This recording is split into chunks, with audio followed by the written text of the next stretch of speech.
den her video skal I se alt mit tøj. Det første sted, det hernede, det er underbukser.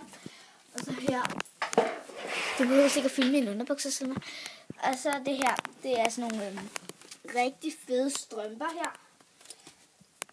Strømper her fra H&M. De kan fås i alle steder i H&M. Og her, der er der bare lange trøjer. Nej, korte trøjer. Langærmede trøjer. Med sådan nogle trøjer, man kan have udenpå. Hvis det nu er koldt eller sådan noget. Heroppe, der er kjole. Der er lige en kjole, jeg ved ikke hvorfor. Og sådan en kjoletrøje. Og nogle t-shirts. Nogle kortærmede trøjer. Og heroppe, der er sådan nogle bukser, man lyner bag i. Sådan nogle gode bukser. Og her er leggings med nogle shorts. Her er der shorts og sådan noget. Nå, næste skab. Og det er lige mig, der filmer igen i dag. Hendes filmer er her ikke. Han er på ferie, tror jeg. Så lad det filme dig selv. Ja, det ved jeg.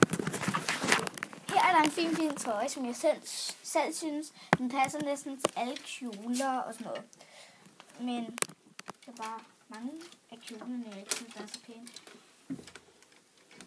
Jeg skal vise jer en pæn kjole om lidt, fordi den tager jeg på i næste omgang.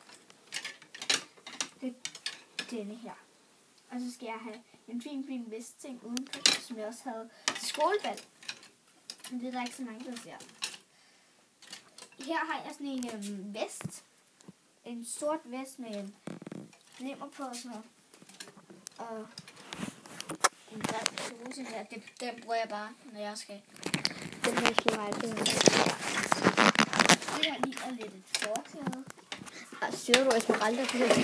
Nej, det her ligner lidt et forklæde. Den er ret flot, synes jeg. Nej, den er ej. Jo, den er. Altså, den bare lige klippet nederdelen af. Eller, det øverste var flot som min bluse. Ja. Men det var det. Og så ses vi i næste omgang. Hej, Pia. Så den vil gerne lige sige noget, tror jeg. For at filme. Vi ses.